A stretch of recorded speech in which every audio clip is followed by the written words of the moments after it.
Cool. All right. Well, I found out that my printer didn't work like 20 minutes ago, so I'm going to just do this without any notes, which just leaves me free to roam, so it's really fine. But anyways, my name is Lauren, and when I was growing up, I really had a hard time connecting with people. I felt like the people that I was around didn't really see me, and it was really hard to make friends. And that was really for my whole childhood, and it didn't get better in high school.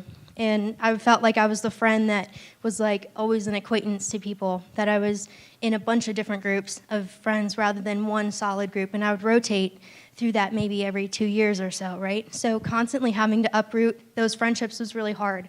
So I was thinking to myself, all right, college is coming, and this is the time. Like, I will be ready to make these lifelong friends that everyone says that you're going to make, and so I thought I did. So I moved into my freshman hall, and it was a living learning community, and there were about 30 of us. And all of us became really close very fast. It was really awesome. And then I found God in October of my freshman year, like biggest hip hip hooray ever, right? Yeah, so yeah, that was awesome. But I didn't quite know how to practice my faith. The living learning community that I was in, those friends didn't practice their faith either, so I wasn't getting any guidance from them. But everything was going great, so I was like, naturally, I should move in with them, right? So that's what I did. And then after coming back in the fall of my sophomore year, it was a really difficult transition. I had just been home for the whole summer, just taking classes. And when you come back home after a year away, it's really nice because your mom cooks for you, and you guys watch movies together and you have a good time. And then coming back, this community that I thought I built during my freshman year was completely different. The dynamic had shifted, and it felt like they were just unwelcoming, and I didn't really have a place there anymore. And I was like, dang it, like it happened again. And then I settled. I thought, I'm never just going to find that group of friends that'll last me a lifetime, and I won't build those relationships very deep. And maybe those are like just for my family, right? I wouldn't have those friends like that. So God was like, wait, hello, I always got you. And I found myself in this class called Careers in Medicine, which, if y'all know me, you know that I love research, and I'm not going to be a doctor.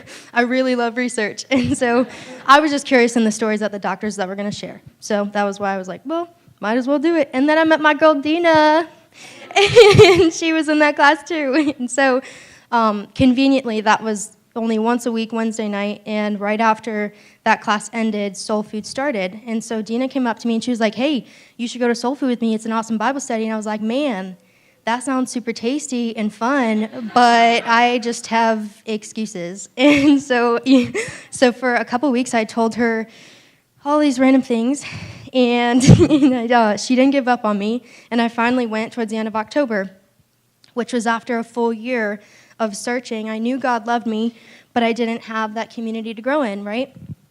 And so I came to Soul Food, and I was blown away. Night one, I was part of the family, and like that had never happened before. So quickly, it was like there wasn't even a moment to register who I am. Like, you came, you're a part of our family, right? And I was like, wow, that's fantastic. They added me to all their Facebook pages and their group chats, right? And like, we all know that a group chat is the most intimate thing that you can be with virtually, right? So like, I knew I was in. So Megan Walton was my first prayer pal that week, and she prayed over me in Dietz, and I prayed over her, and I had never prayed over anyone before, right? So like, I was like, dang, all this is happening so fast, and I'm just thinking to myself, how did I land myself in this community? And Dina, it's because God brought you into my life, and I'm so thankful that he did. And like, you're making me cry. You are a friend that I never thought that I would have, and I don't deserve you. And I'm so thankful that he brought you to this community. And Elena, where are you at, girl? Right there. Elena, you have shaped my spiritual growth so much. Like, I never had conversations with God. I never prayed. I didn't know how to pray.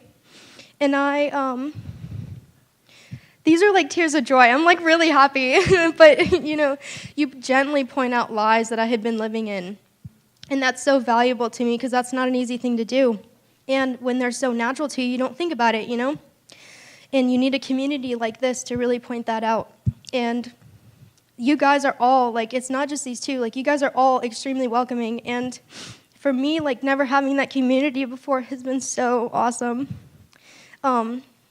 And I just want to say that, like, this past year has been really hard, and having you guys to come home to every Sunday and Wednesday and like things during the week has been really awesome. And I just want to finish with that I'm really thankful to do life with you guys. So that's my snapshot.